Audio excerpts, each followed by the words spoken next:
listening to the Real Life Trading Pre-Market Day Trading Show.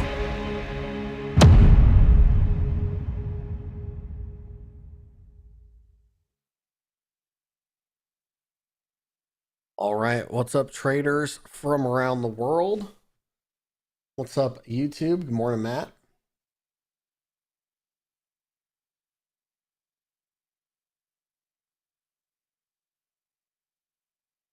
So here is the SPY. Gap down, threw in a little bit of a lower wick, and looked like we bounced. So that was nice. This 420 area held again for the bulls. Morning, Paul. Pretty much all of my puts got turned into bear put spreads, so either locking in gains or limiting the cost of the puts, capping some downside. And I did buy a few shares of a couple things, nothing crazy. Here's the Qs, still in a nice downtrend. Again, did bounce. We will see how long the bounce holds. Does have a little bit of an increase in volume, so that's nice, but it's nothing massive like over here. That's still a close below there. So Q is going to be tough. It's all about earnings this week from the big boys. Tesla just getting squeezed between the moving averages. There's just not a whole lot. Actually, all of these six, pretty much nothing exciting about any of them today, I don't think. Apple just kind of hanging out. Delta, inside day. Nvidia, inside day. Roblox, inside day. And AMD inside day. So I don't know if I'm going to trade any of these things. We did have some earnings. So again, you can go to Earnings Whisperer. You can take a look at, these are all the ones that reported this morning. And look and see after hours who we got. Microsoft and Google, pretty much the only ones that will make a huge impact to the market. So yeah, I mean, Apple has a nice hammer, but it's got earnings this week, so this could mean nothing. Like, it could gap down or it could gap up, and yeah, earnings can change everything. A couple nice earnings gaps. I was looking through this morning, since there were quite a few. I already did some work on finding some gaps. GE looks like a nice bearish gap. There's I think this is the weekly 200 right here. Something to be aware of down there, but this looks like a pretty bearish gap, although it's already kind of selling off again. So we might not get to play that one. UPS actually looks a little bullish gap.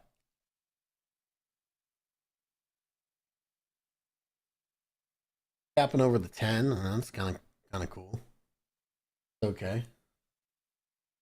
3M, this looks like a nice little bearish gap. This company just does not do well. This one's kind of hard to day trade, though. The volume's not all that great, but we'll see. Oxy, just pick a random oil company. There's a lot of gaps up off these hammers. ET, or look at that hammer. Schlumberger, not as nice on that one. But yeah, XLE, I bought the dip on that one in MOS yesterday.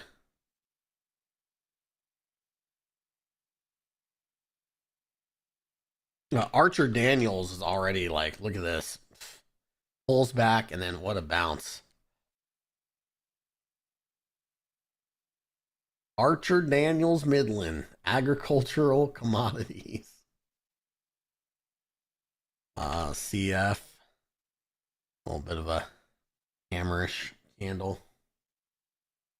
Thoughts on Ford? This is where it needs to bounce. If you take this out, that's not going to be good. Going to depend on outlook for their EVs, pretty much. Problem is, can anyone get their hands on batteries? I mean, everybody's having some issues there. And the cost, I think the average cost of a battery now for an electric vehicle is $6,000 more. due to all the inflationary pressure on commodities. Whereas the average person would spend, or family or whatever it is, going to spend an extra $450 or $500 a year on fuel. That's what, like, I don't know, 12 years worth of extra fuel cost baked into the battery. So I don't know, might be rough. GM, I think, is tonight first. It's at an interesting area. There's a lot of support here, but it's really about their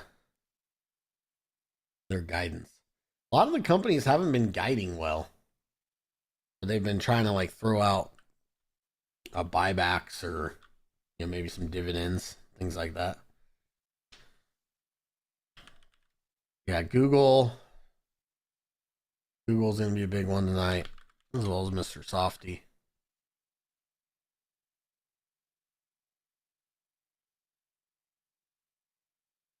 Um, oh, they're going to build a plant in the south somewhere. I forget if it's Georgia or something, but I mean that's not going to be done for a while.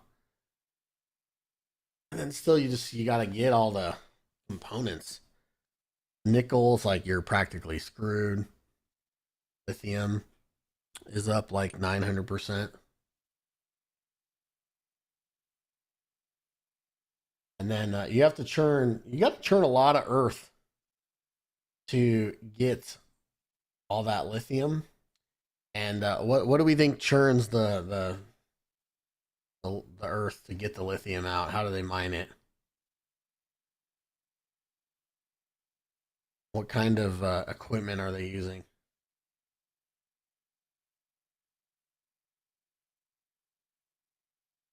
Big, giant, diesel powered caterpillar, earth movers and stuff like that that burn like 100 gallons an hour or some craziness.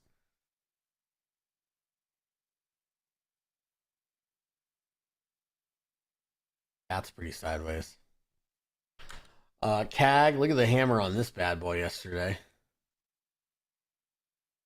I have a little calendar spread on this one.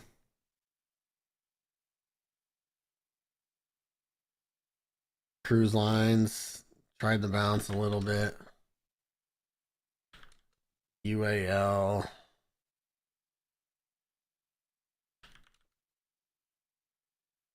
Kind of all look the same. Kind of all look the same. What else? Anything else gapping? Zim's gapping up.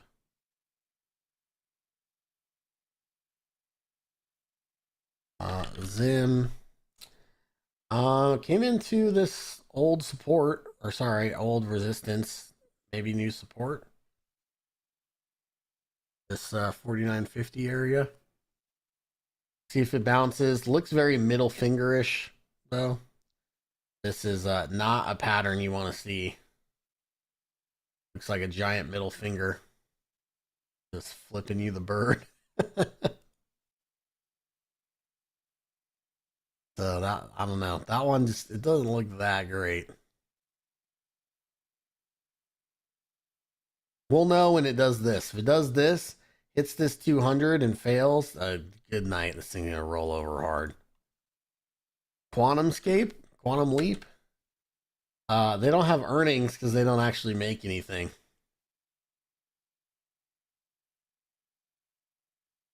Yeah, you can't have earnings when you don't make anything. Revenue zero, zero, zero. Like this shit shouldn't even. Excuse me. This should not even be public. This is like SPAC bubble. Mania. They should not even allow stocks like this to be listed on the public exchange. Just my opinion.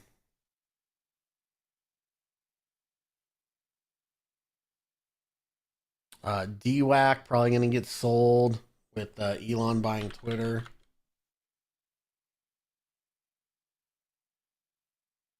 Into a little bit of support, but Look great. Yeah, GE looks like a good gap down. Yeah, I covered that one first. Although, if it gaps all the way down here, then we might not have as much room to try to short it. Path, this thing is also a hot diarrhea. It's the Kathy Wood favorite. The piece of the path on your this is what happens to your account balance when you invest in something like this. Fubar's your profit. Yep. I mean, at this point, team, if you are buying these things, like, oh man, I wish you luck.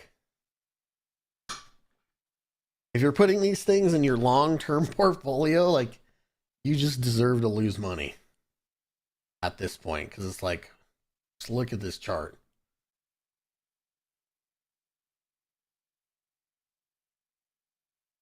Yeah, these the path to hell, says Joel. Exactly. Exactly. I cannot believe that Kathy Wood keeps buying this thing.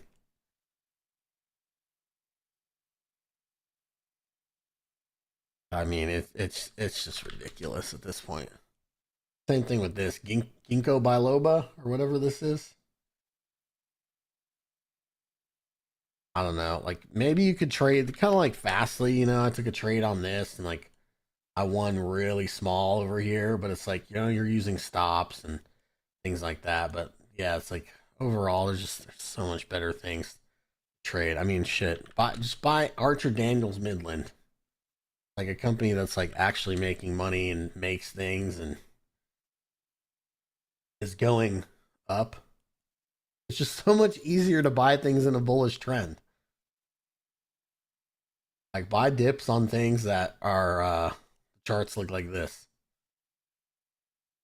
Don't buy things that look like that.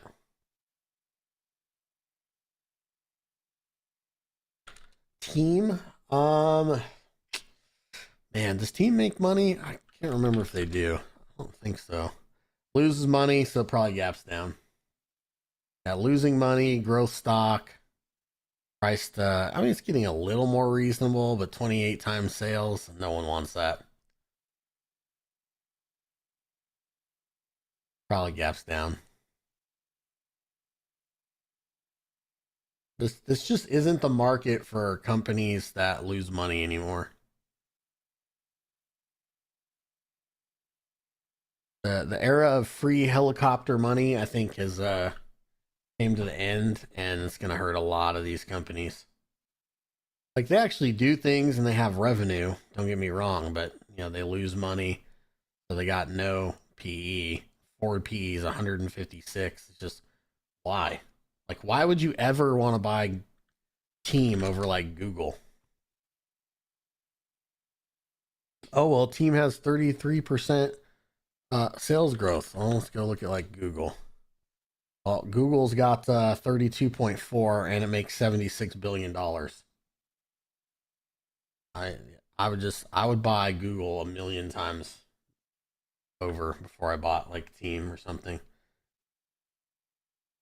Upstart, once again, stick your middle finger up to the screen, and there you go. That's what it's doing to your portfolio. Apparently, this one was going to allegedly break FICO. While I wouldn't buy FICO either, it looks better than Upstart. Kind of like a firm buy now, pay never. I mean, what a dumb idea.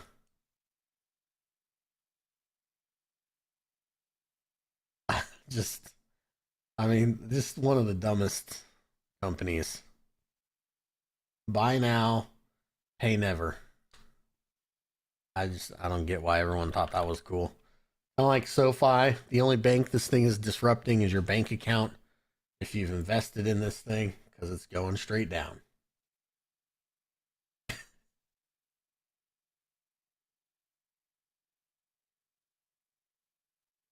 So, yep, I would steer clear. Let's look, what's Pepsi doing? Not a whole lot. Dr. Horton.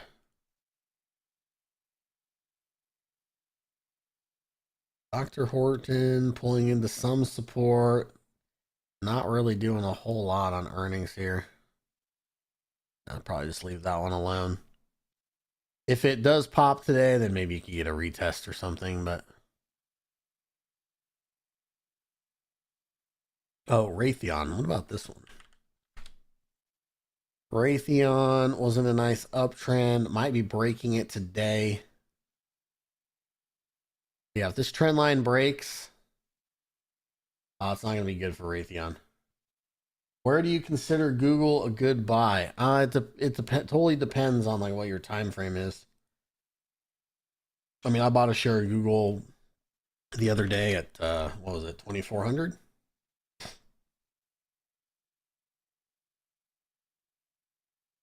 Now they have earnings tonight, so I don't know if people want to buy before earnings or not. I bought it in my retirement account,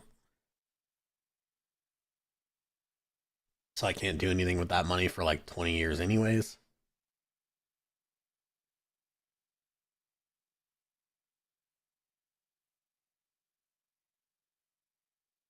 Otherwise, like Google's probably always a good buy. Not financial advice. The CME Group, Chicago Mercantile Exchange.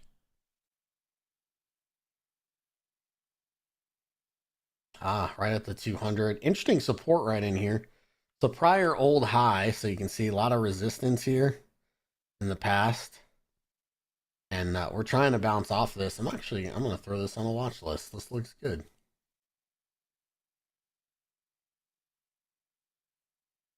That up a little. So we'll see how it responds here. And if we do get a bounce, it's got earnings right around the corner.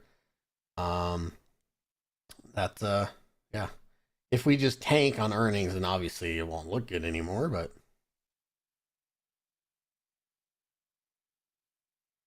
how about Shopify too? Look at this. Man, just getting torched. You loved Shopify at 1,700. And you must be head over heels at 455.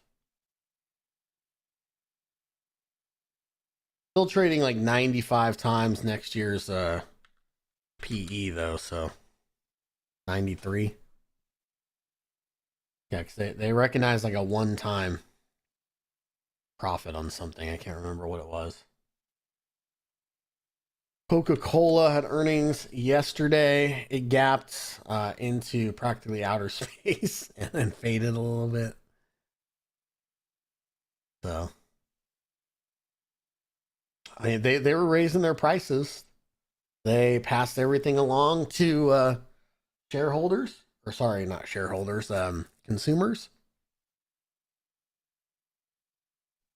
But again, Coke is like some of these consumer staple stocks.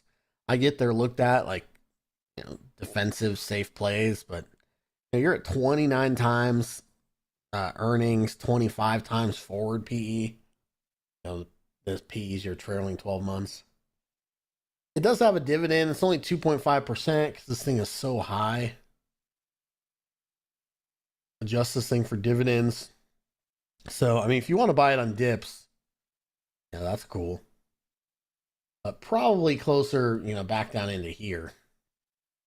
62, 60, I don't know, maybe start acquiring a little bit there. But as far as a trade, this thing's pretty up there. I'm not sure how much more consumer staples have in them.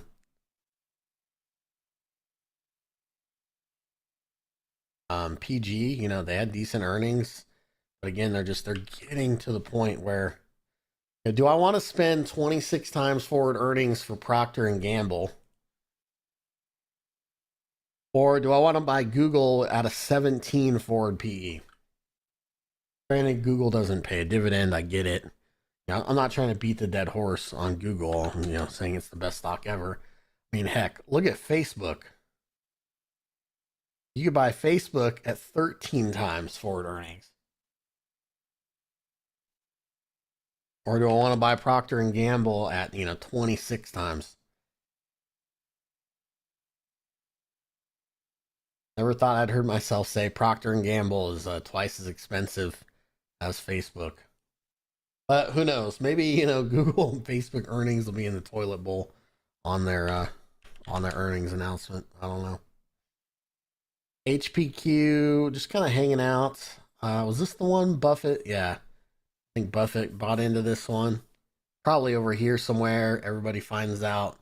They gap it up, blow off top, then it pulls back and almost fills the gap. But if you're buying in here and you got stops, down in this area, that could work out. I'm not really excited about Hewlett Packard, but if I wanted old tech, I would have probably rather bought like IBM. This is a really nice gap. Good retest, nice hammer candle. I think they have a little better of a dividend too. Let me see. In this type of market, yeah, I want cash flow. Look at the damn, the dividend's 4.7% on IBM. It's not like a one-time thing, right?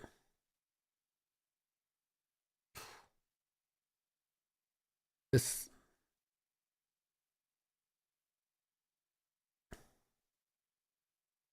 yeah, wow.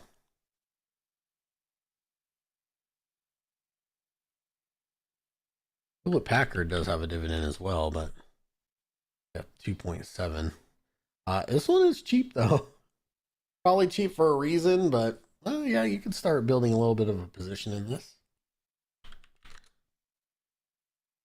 I just don't like how it gapped up and then threw in this huge upper wick with volume. Let me go to an hourly. Is all the volume up at the high? Look at that. A lot of the volume is in the very first candle. Let's go to the 30-minute.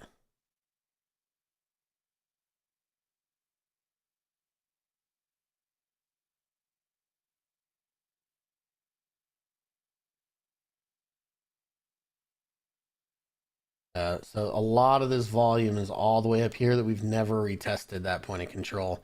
So that just worries me that it might have that might have been a little bit of a blow off top.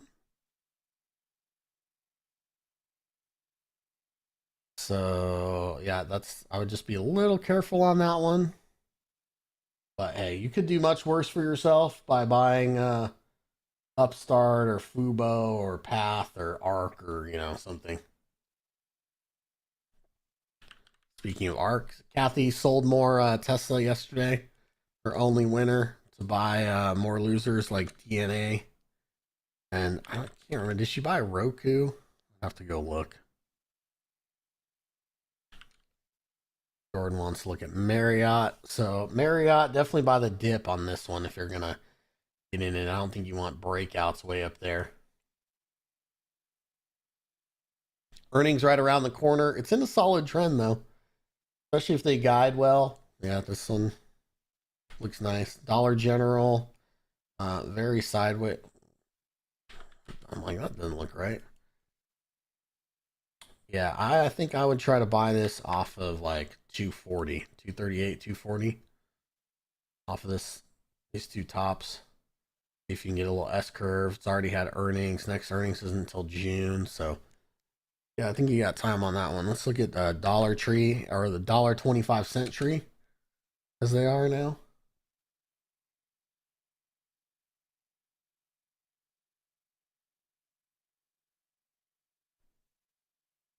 This one looks better to me. I think longer term it looks better too.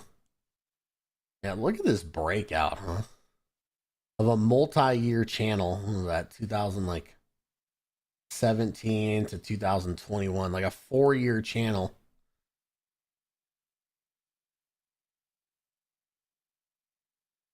And why did I not buy over here? This retest bounced. The bigger the base, the higher in space. And this thing built a like a 3.5 year accumulation phase. So if you're into Dow theory, what phase is this? If this is accumulation, what's this one right there?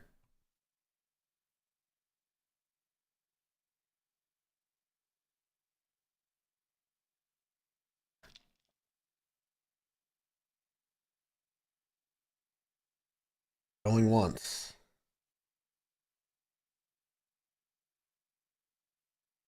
Going twice. Everyone needs to go watch the Dow theory video. Public participation.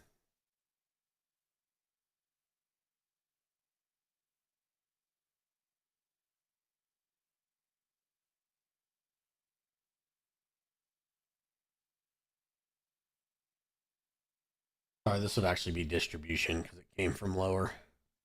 Distribution and then public participation. Oh, there you go.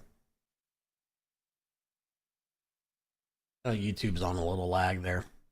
Yeah, Dollar Tree. Man, this thing, buy it on pullbacks, looks good. Some type of I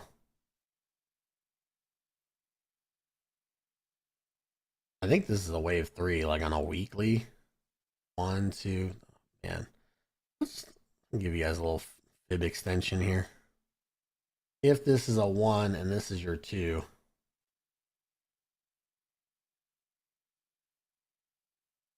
Now, granted, it could take a while to get to that 100% extension. But, yeah, that would probably be the target up near 190.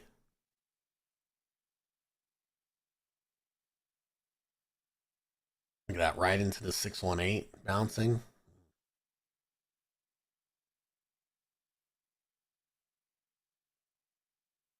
Interesting. Interesting stuff. For today, we could just have an inside day.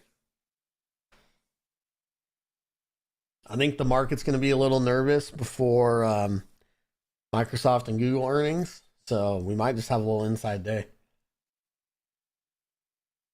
We've had 3 just, I mean, massive days. So I think today could be an inside day. Maybe like over here, like that.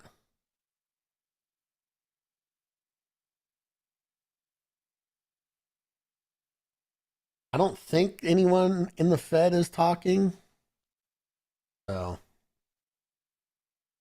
yeah, we'll look through these. Nothing to see there. Nothing to see there. Nothing to see there. There. AMD is going to be close. I'm hoping it can bounce just a little bit. Maybe this 90 can expire. I'll get put at 95.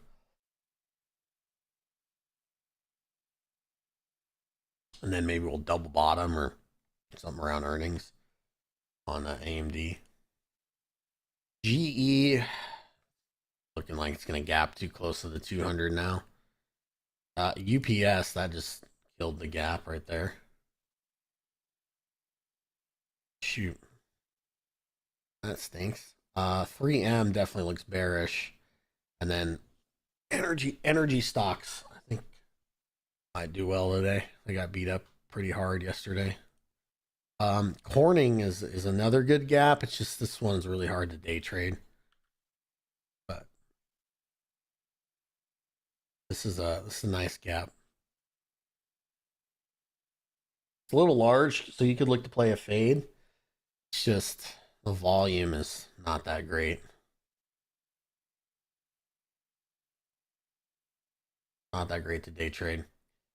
All right. Well, cool. Well, thanks everyone on the YouTubes. We will see you all on Thursday.